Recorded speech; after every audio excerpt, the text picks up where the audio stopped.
1-800-2468-751 or by going to balanceofnature.com, and make sure to receive this special radio offer by using discount code CHICAGO. When you need certainty in the home buying process with a loan that fits your life, Rocket can. Rocket Mortgage. 8:38. Let's get a check of the roads now in the Team Hochberg Traffic Center with Jim Telemonte. In Aurora, firefighters are dealing with a blaze in the 200 block of Downer Place. This is just south of Kalita Boulevard, right near 31. Northbound Tri-State, it's been packed most of the morning and still is. Cicero to the 83rd Street toll. Two right lanes are blocked at Roberts Road after a major wreck involving two semis. Southbound traffic is a little heavy approaching 95th. Eastbound Adams Tollway, we see delays 59 before Roselle after a crash. Inbound Kennedy, the travel time is 45 minutes O'Hare to downtown, quicker in the express. Eisenhower 45 minutes from 390. On to Stevenson, 355 to the drive, it's 40 minutes. Ryan 25 minutes from 95th. That's traffic. I'm Jim Telemonte on AM 560 The Answer. Chicago's Morning Answer continues next in our AM 560 Weather Center. Plenty of sunshine today. Breezy by the afternoon, high 44. Currently 26 degrees. Next news at 9. Chicago's Morning Answer with Dan and Amy continues next on AM 560, The Answer. From the Matrix Home Solutions studios, this is Chicago's Morning Answer on AM 560, The Answer. Listen to AM 560, The Answer, online at 560theanswer.com, on the AM 560 mobile app, and your Alexa-powered smart speaker, on TuneIn, iHeart, and radio.com. If you're looking for the latest news, insight into what it means, and the sharpest opinion, there's only one station in Chicago where you can turn, and it's this one. We're AM 560, The Answer. Top of the morning, Dan and Amy. Good op-ed from Frank Mealy at RealClearPolitics.com. Confessions of a Trump Republican. He writes, Trump is not a leader in the traditional sense of inspiring his supporters to believe as he does, but rather someone who gains his strength and power from his ability to reflect the beliefs of those whom he leads. If you want to know why I'm a Trump Republican, and by the way, Mealy has been from the beginning, it's because only Trump has consistently and effectively put into words the values and beliefs I was armed with long before he appeared on the scene. The mistake that has been repeated throughout Trump's candidacy and presidency, overestimating Trump's persuasiveness and underestimating the savvy of his audience.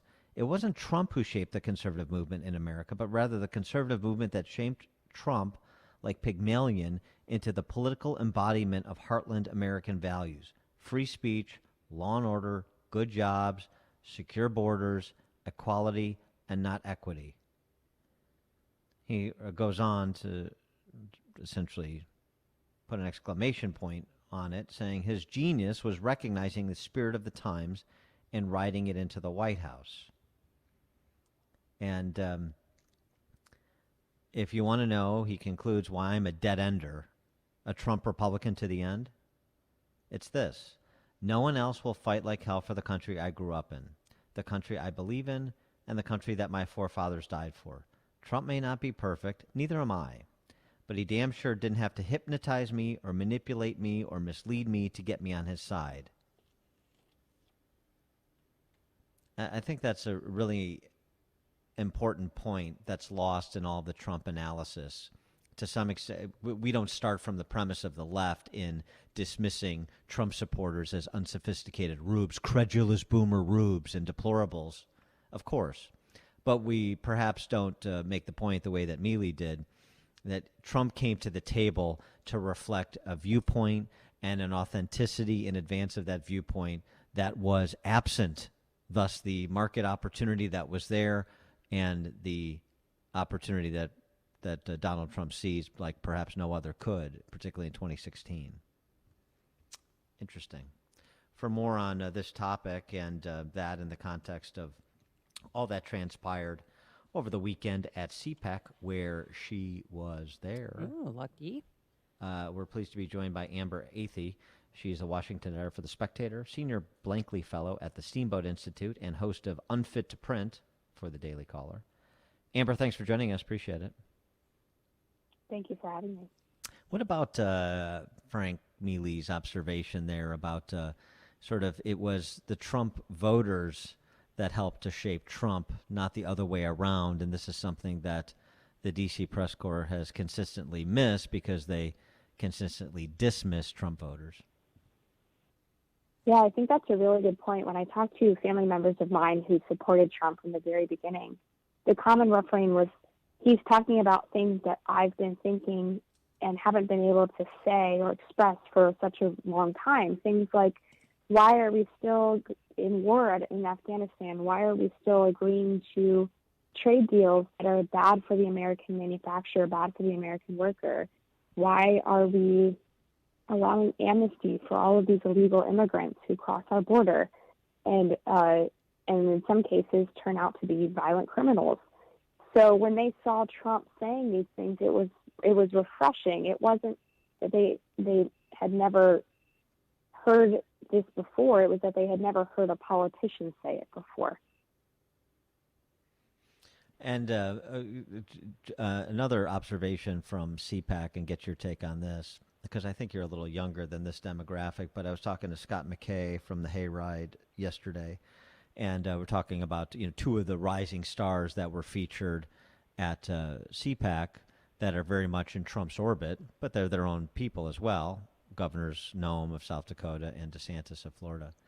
And he said basically his observation was, this is Trump and Gen X Trump supporters that are now ascendant, that have essentially taken over the party, and that reality is probably best reflected in those two governors.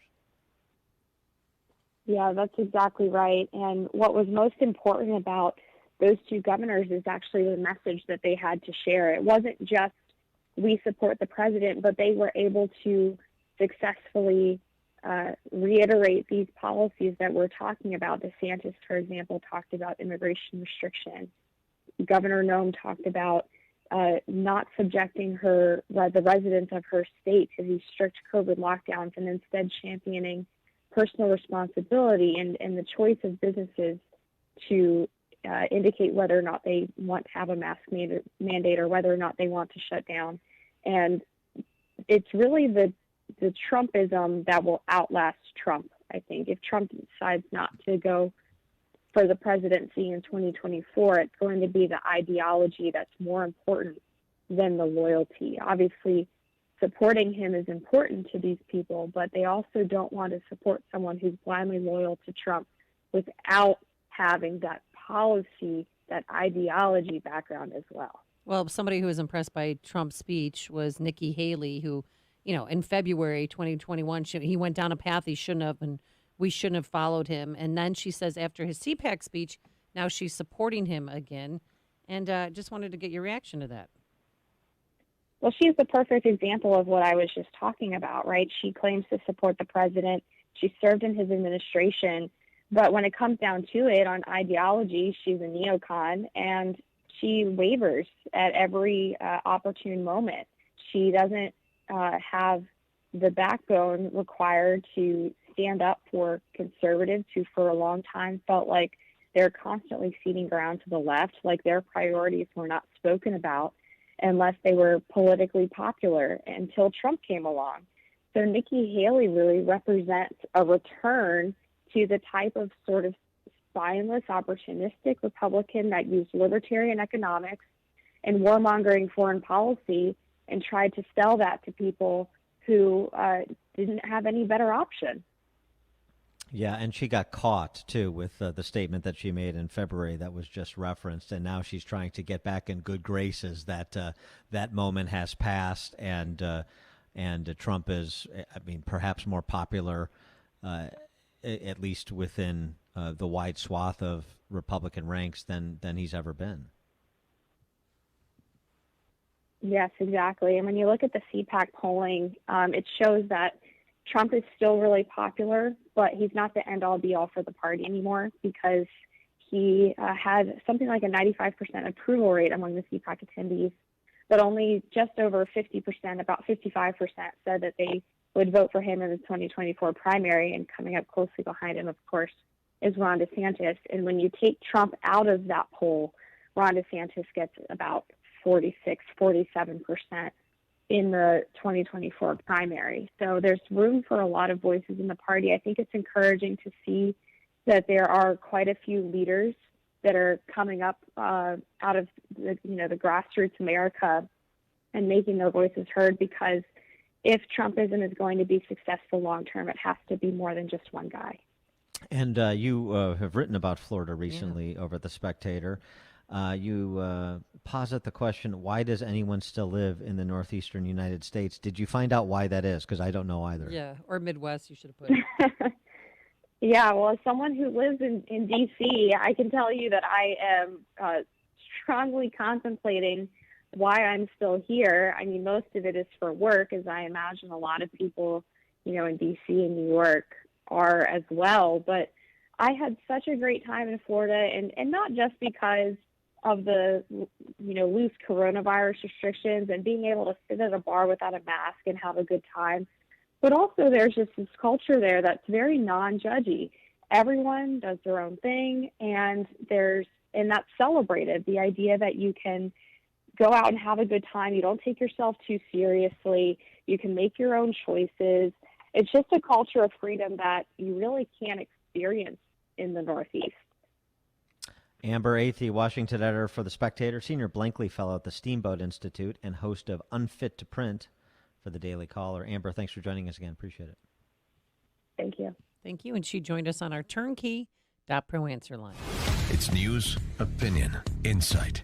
This is Chicago's Morning Answer on AM 560.